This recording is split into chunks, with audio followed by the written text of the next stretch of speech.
Hello, ladies and gentlemen, and welcome to my 2H and Bow Stamina Nightblade build. I know you guys have been waiting for me to put this build out for quite some time, so I'm sorry that it took me so long, but here it is.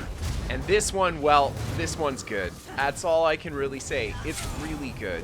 It has the best stats out of any Nightblade build that I have ever played before. We've got awesome base damage, awesome sustain, awesome critical damage, awesome penetration. It just pretty much makes a build that's set up to fight forever and deal damage to anything that it comes by. This build also has a great defensive kit with an answer to pretty much everything that you'll run into in PvP. And of course, the second half of the video is filled with that PvP commentary of the build in action, so be sure to check it out. And without further ado, let's take a look at that build. Alright, so let's start off on our stat page. We're a Khajiit on this Nightblade. Khajiit's going to be your best bet because of that 10% critical damage bonus. No other race is going to have the same maximum burst that Khajiit can have. Wood Elf is also a fantastic option for a build like this. It'll be a little bit faster, but again, the burst will be a little bit lower. Either way, this build has a ton of sustain and a ton of firepower, so even if you have a terrible race for this spec, like a Magicka race like High Elf, it'll still work just fine because the build itself is very strong. Taking a look at our stat page, we got 11k Magicka, just about 24k health. Now taking a look at our stats, we got 11k maximum mag, we've got 23.5k health, and 29k stamina. So decent pools to work with here. We're going to be using a lot of Magicka and a lot of stamina on this build, but the big portion of our sustain is not from the large pool sizes, but the recovery that this build is sporting. We have got an insane amount of base health, stamina, and Magicka recovery on this spec. When we buff up here with the potion, you can see our buffed up sustain stats. We've got 1300 Magicka recovery, 1600 health, and 2100 stamina recovery. And we are running the new mythic item, the Tonal Constancy set. And with that set, our regen gets fully buffed to 2k Magicka recovery, 1600 health, and then it was at 2700 stamina recovery. So we are rocking an insane amount of sustain on this build, especially for how much firepower this spec has. Now the weapon damage fully buffed on this bad boy. When we get in cloak here, we're sitting at 4.4k weapon damage. We have the master bow infused with the weapon spell damage enchant. So fully buffed, we're looking at 5.6k plus weapon damage on this spec. The weapon critical is sitting at 46.2%, and then when we buff up with the minor crit buff, we're going to be looking at around 52% weapon crit. We've got 20k physical penetration on average on this spec. We are maining the maul on the front hand, so our penetration will be a little bit higher or lower than that, depending on how bulky our target is. And finally, we are rocking 120% critical damage bonus as well. That means your opponent would have to have over 7k impen in order to fully negate your critical damage bonus. Nobody's rocking that much. Well, maybe this patch, but I highly doubt it.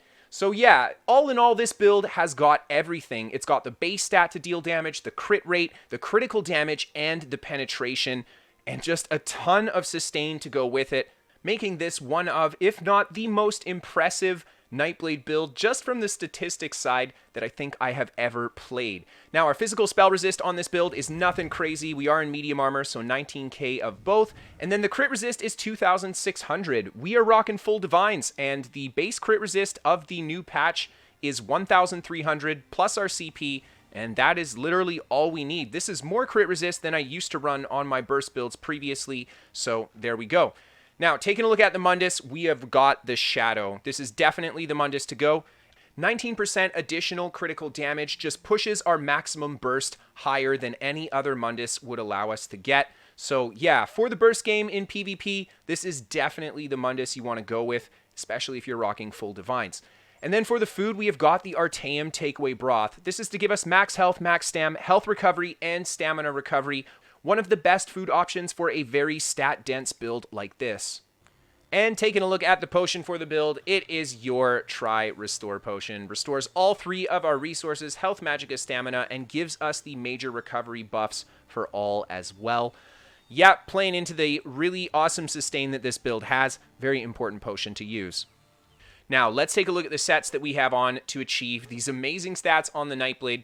The first one we've got, of course, is Molokkena's Visage, and that's just the simple one piece and this is just there to help fit in the rest of the build. Now let's take a look at the mythic item. We've got the Tonal Constancy set. This bad boy here gives us an insane amount of sustain. 450 magicka or stamina recovery if the opposite resource is below 50%. You can have both of these up at the same time as well. For PvP, this is an incredibly good set because you're going to find yourself using a lot of resource and you will get a lot of usage out of this. We have a high cloak uptime on this build, so we'll constantly have the stamina buff up. And of course, if our stamina gets low, it just gives us more magicka to work with. Honestly, man, it feels like this build just doesn't run out of resources, and I think the tonal set is the icing on the cake to make that happen. Now, the next gear set we've got is the New Moon Acolyte, and this is on our front bar only. And this is just simply put one of, if not the best burst sets in the game. We get a huge amount of weapon damage on that 5-piece. The 2-piece crit weapon damage physical penetration is fantastic as well. Now, it does increase the cost of our active abilities on the front bar by 5%, but that's totally fine because our sustain is so good. This is just going to be here for that big damage that it provides on our burst bar. And then on our back bar, we have got the Master Bow. I finally got myself a Master Bow now that you can get them from normal Dragonstar Arena. And this is going to give us 330 weapon damage on the back bar when we hit an opponent with our Poison Arrow. Now, this doesn't show up on our stat sheet, but we get that damage bonus against them when we hit them.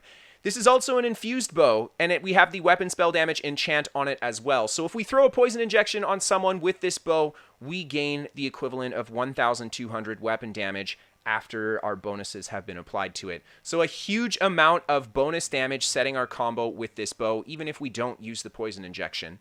And then finally, guys, the last set that I'm rocking is Stun's Favor. And man, this set is made for Nightblade. It's made for some other classes too, but for Nightblade, this is absolutely amazing. We get weapon damage, physical penetration, and weapon damage from our 2, 3, 4-piece.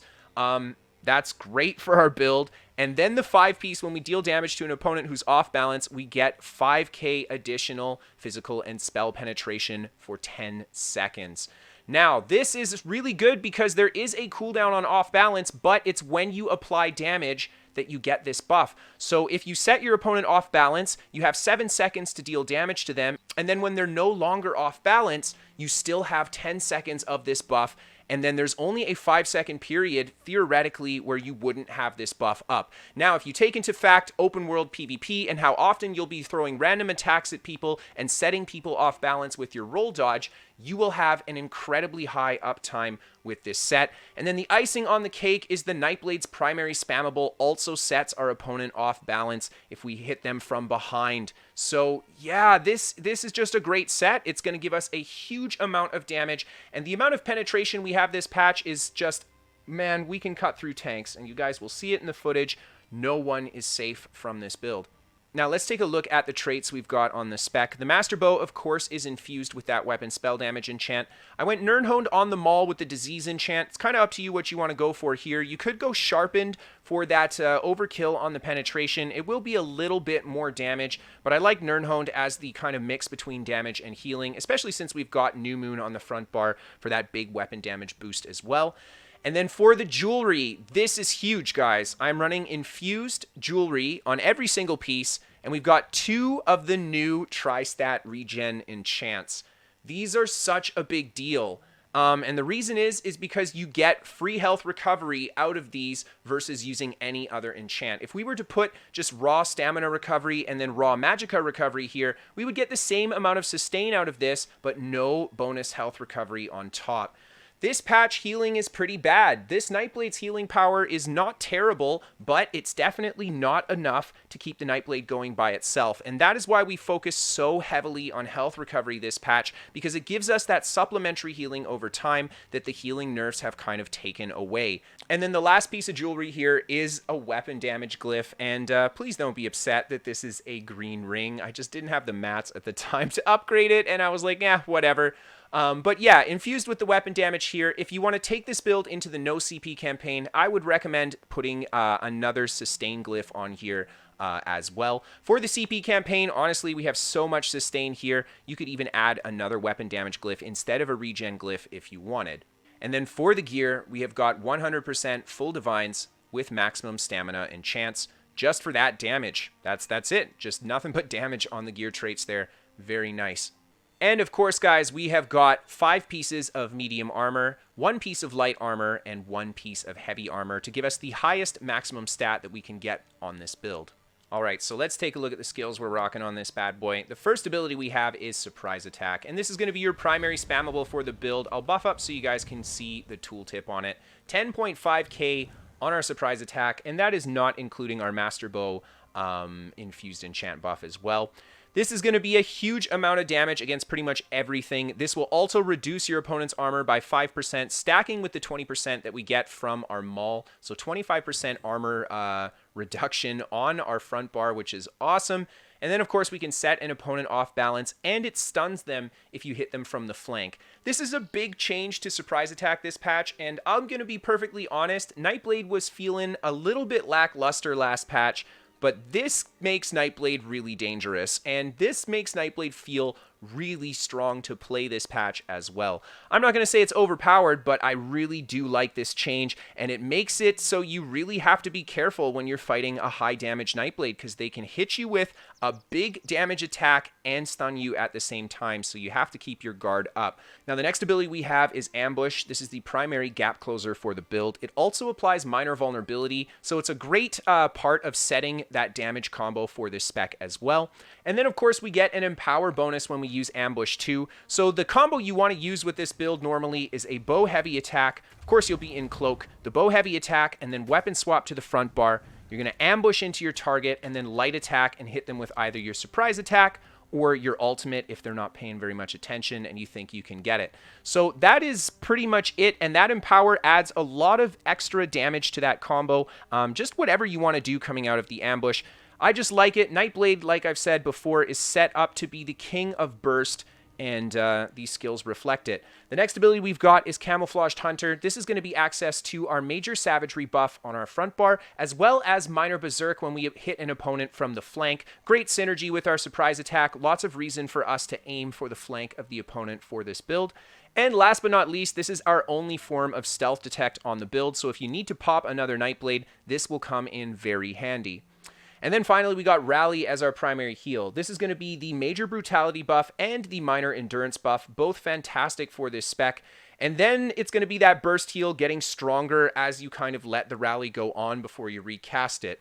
Now, the healing power of this patch is lower, but this build has enough base stat that you can still get some pretty fat rallies off. But I'm not going to lie, a lot of our healing power comes from that passive health regen. It really does its work on this spec. Now, the next ability we have is Relentless Focus. This is going to be the single target highest damage ability that we have on the build. 17k tooltip. When we're not buffed here, we buff up, and it's going to be even better. A 19.5k tooltip on this guy. Yeah, this does a lot of damage. It can heal you if you hit an opponent that's really close to you with it too. And of course, we get that bit of damage reduction as we build the stacks to shoot the bow. But pretty much this is here because we want to have those big Nightblade smacks, and this is up very often. And then, of course, the ultimate on our front bar is going to be Incapacitating Strike. This is probably my favorite ultimate for a Nightblade. It has a great amount of base damage. We increase the damage our target takes by 20% after we hit him with this. And, of course, if we have 120 or more ultimate, the opponent will also be stunned. So we got a lot of stun capability on this build, and we get that Reeve as well for a little bit of sustain, but that's not really a huge deal because our regen is so high.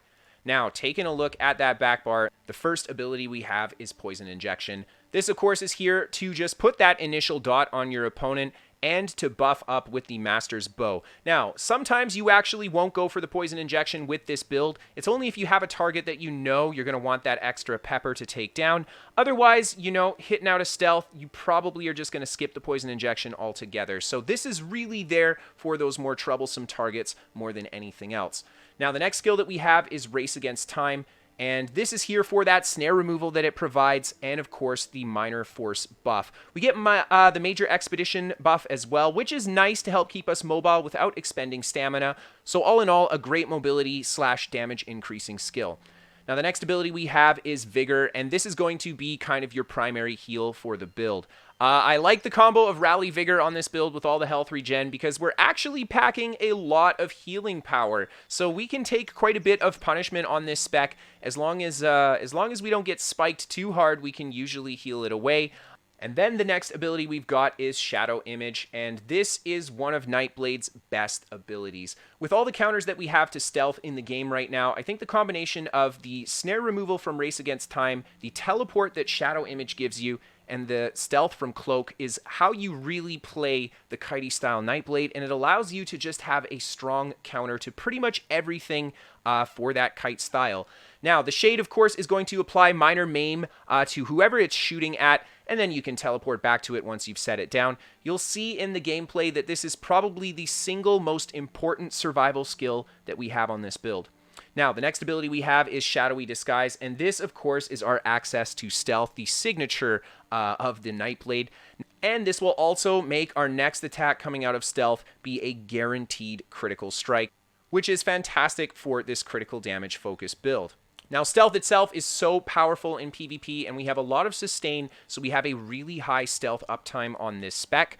Yeah, that's all I really have to say. And then we've got Temporal Guard as our ultimate on the back bar, and this is just our last card. If we get smacked super hard and we got nothing left to save us, we can always teleport back to where we were. That passive minor protection slot is so great too, because when you're playing defensively on this build, you will likely be on your bow bar. So yeah, fantastic. But all in all, this is a really fantastic kite bar for the Nightblade. We've got the healing power, we've got the mobility, and of course we've got a little bit of set combo as well. Now, people always ask me about passives for a build. In general, for every build, you should have all of your class passives. Sometimes they won't all be applicable, but you do really want to have all of them. You want all your bow passives, all your two-hand passives, all those medium armor passives, the first 3 of your light and heavy armor passives, because we are running 5-1-1. You want those Fighter Guild passives as well, the Psijic Order passives for that ultimate, and the shield when we block. You want those Undaunted passives for the max stat, and of course, your racial passives, and one kind of overlooked but definitely needed passive, medicinal use for those potions. Alright, so let's take a look at the champion points on the build. Starting off in our tower tree, we have got 40 in the Warlord and 8 in Bashing Focus. Break free, always very important in PvP. The Lover tree is very stacked. We got 56 Mooncalf, 43 Arcanist, and 43 in Healthy. Yep, just kind of everywhere here. All of our sustains are very important. Mooncalf, of course, we have more stamina recovery than anything else. And then when we take a look at our Shadow tree, we got 40 Tumbling and 40 in Shadow Ward. Now, the important passives that we get here is going to be Wind Running for that 2% additional movement speed and increased health and magicka recovery while sprinting.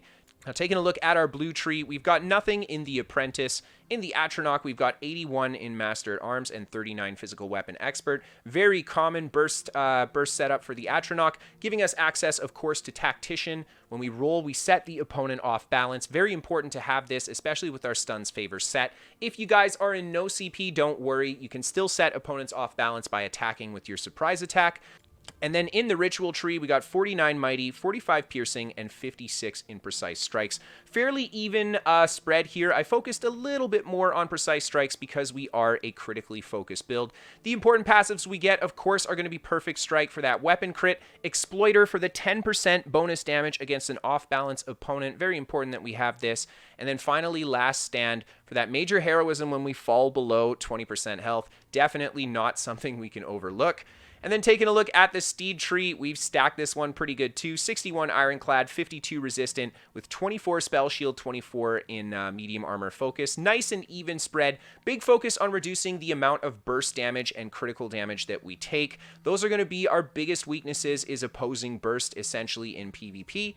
And then on the Lady tree, we've got 18 Thick Skin, 32 Hardy, 32 Elemental Defender. Little bit of Thick Skin because, yep, we can't really deal with dots if we don't cloak. And then, of course, we've got the 32-32 to give us a nice even spread there. And then 27 in Quick Recovery, just for a little bit of additional healing power.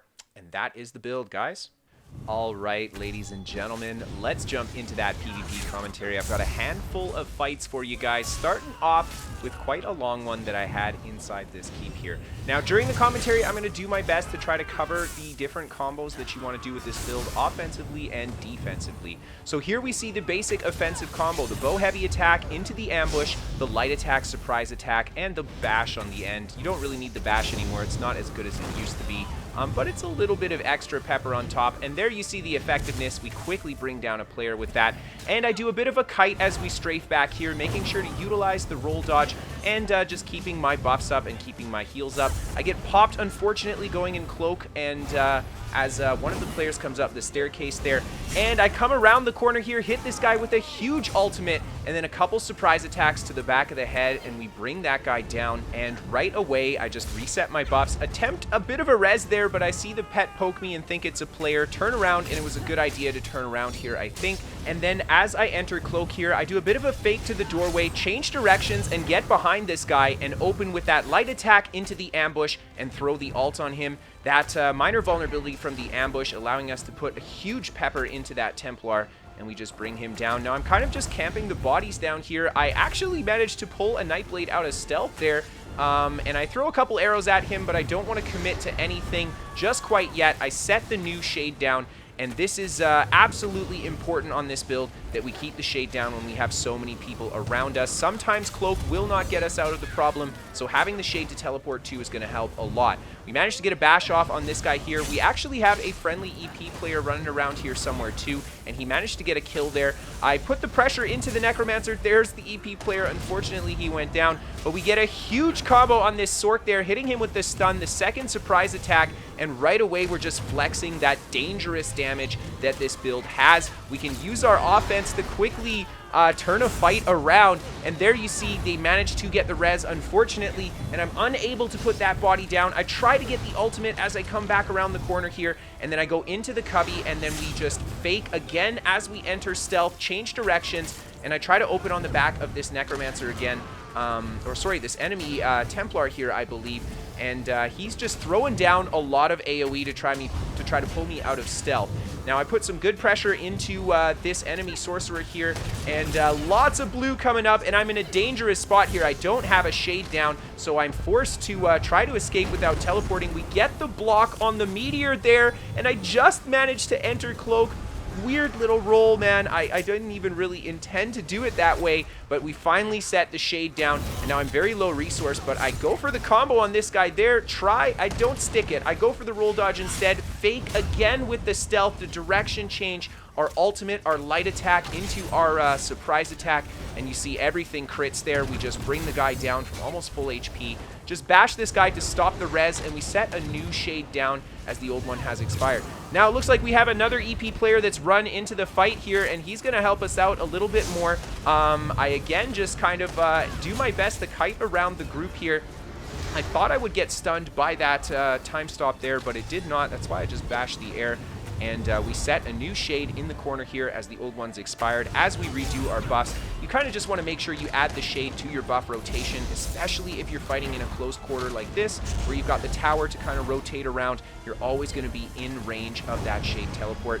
And there you see why the shade is so important. We quickly backed out of there. We can reset our buff, set the shade down again, get back into stealth here. I go for the heavy attack to stun him, as we did set him off balance. Go into cloak, and we get the bow heavy attack into the spectral bow. I actually hit him with the spectral bow, and we bring that player down. And there you see we take huge punishment for trying to stick that kill out. The enemy Templar putting a lot of damage into us there, and I'm forced to use my defensive ultimate. We set the shade down back up top here, and I just drop down and teleport again.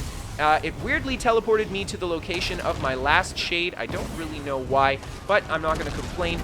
And we've set the new shade down. I go for the combo on this Templar here. We put great damage into him, but a fantastic response on his part, rolling our next attack and then going into the block and healing himself. I shade back up to the top again, set the new shade down, and reset the buffs, and we just keep repeating that cycle while we engage with these guys. Huge opportunistic smack on that Necromancer there. We put great damage into him. Now, something to keep in mind is you don't want to fight close to where your shade is. You want to be able to teleport to it, but it was a little bit dangerous trying to take that that engagement there where we wouldn't be having a very safe teleport out. We open up on this guy from behind. We don't get that crit on the last attack, so we don't get the kill there. And again, we're just going to shade back to safety. The shade is so good because people have a hard time keeping track of where I am. As long as I'm using that shade. Sometimes they'll think you go into cloak, for example, instead of shading. And there you see we just jump down and shade right back up. We're taking a lot of pressure here. They've got the siege coming down on us as well. And you guys know me. I just have to keep attacking. We actually managed to pick up a nice kill on that guy there. I move just out of range of my shade here. I sprint back to it, take the stun, and we shade back to safety. That was super close. And I set down the shade here as we drop off the edge. Very low on stamina here, but that Torque of Tonal Constancy giving us 2k mag recovery. We can pretty much perma-cloak if we're below 50% stamina. And there you see the shade again to get out of a tight spot. The Templar jumps on us. I make sure to hold block as he goes for that gap closer, and he drops down. I'm waiting for him. We put a combo into him, but unfortunately, you see, we didn't land a single crit with that combo. Super unlucky. And I'm just going to go for a bit of a kite here. We still have that shade in the corner there. I take a lot of damage from that siege blast, though. Healing up with that vigor. And we're just going to go for the combo on this Sork again. We clip him with a nice stun there off that roll, but I'm forced again to shade out of there as we've got a lot of blue players on us. And that was a super lucky moment right there. The significance of that, the corridor just disappeared. If I had walked down that corridor before it disappeared, it would have put me outside the keep. And that would have been the end of the fight. So we got really lucky there. And I just go for a bit of a target change here. We just go for a guy that was repairing the wall. And we pick up a nice clean gank on him as I come back inside the tower here. And I'm just going to reset my buffs again. And here we go. We got two players opening on us. We get a good off balance on this guy there. I unfortunately don't land that heavy attack. And I'm forced to shade out of there as we start to take more pressure. And these blue have got this entire tower very well surrounded. But man, I'm super stubborn in this fight. I don't know what it is. I just don't want to leave this tower. There's siege and everything. I'm the only player left here. But we just keep going for the combos, and there you see a beautiful ultimate from behind on that guy into the surprise attack, and we bring him down. I get hit by the siege here again. Ooh, and a nasty smack from the opposing player with the stun there, and we come up the staircase just to get hit by siege again after shading there. I've got my other shade down, so we can teleport back when we need to, but man, I'm just taking such a beating in this fight here. I pretty much can't go offensive whatsoever anymore, just purely on the defense here, trying to survive. We throw the shade down, and I miss the teleport back, and we get killed before I can make it to the ultimate. Just a lot of pressure there, but a great fight nonetheless. Now, moving on to our next fight here. I just enter this fight on my horse. These guys don't even bother dismounting. Only the front half of the group saw me, but I'm definitely going to start attacking people in this group. This guy got off his horse, so we start rotating on him, and he has got some bulk. But that is nothing that we can't deal with throughout long term in this fight, and that's why I love this patch, man. The changes to the meta this patch means that a bulky build is going to have a tough time surviving, especially against something that is designed to cut through it. And here you see, we just keep putting the pressure into him. He doesn't have a self-heal. He's got a lot of durability, but I think he was relying on a group healer there. And yeah, he's got to have everything in his build, especially if he wants to withstand the damage of this Nightblade build. And we open up on these next two players. The DK rushes into me, hits me with the stun, and we just set the shade down, go for some direction changes off the dodge roll as we kite. And I try to jump on top of this guy there, take the stun from the Dragon Knight, but we managed to get the bash before this guy can get the res off.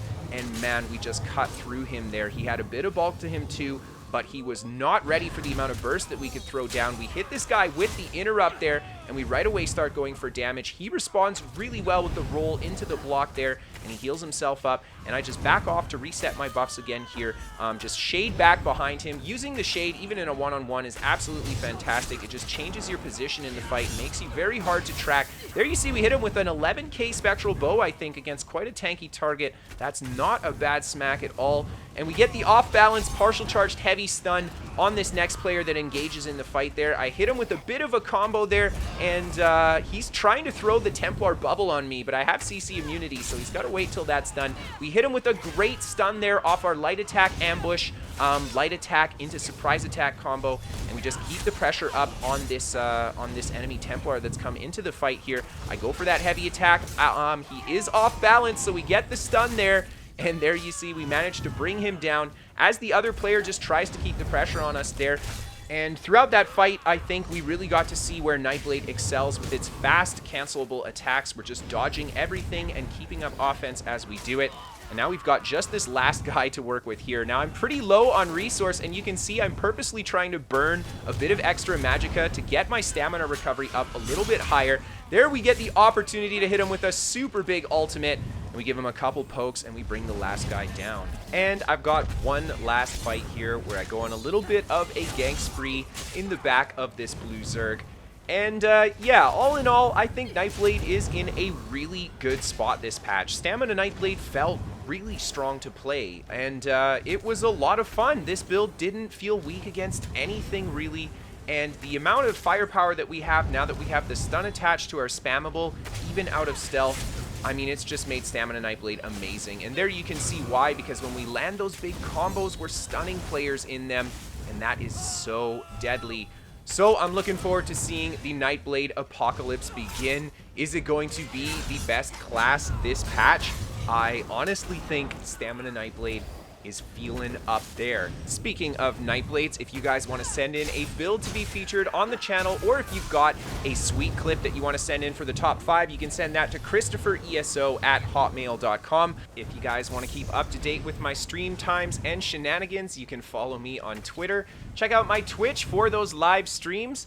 And of course, you can check out KristoferESO.com for written guides not only to this build, but all my builds coming forward as well. We are sponsored by What the Fast, a VPN for gamers. They give you better ping to your favorite games, and they're free to try for the first 30 days in the description below. And as always, a big thank you to all of my patrons on Patreon that make this job possible for me. A big thank you to everybody just for watching today. And as always, have a great night.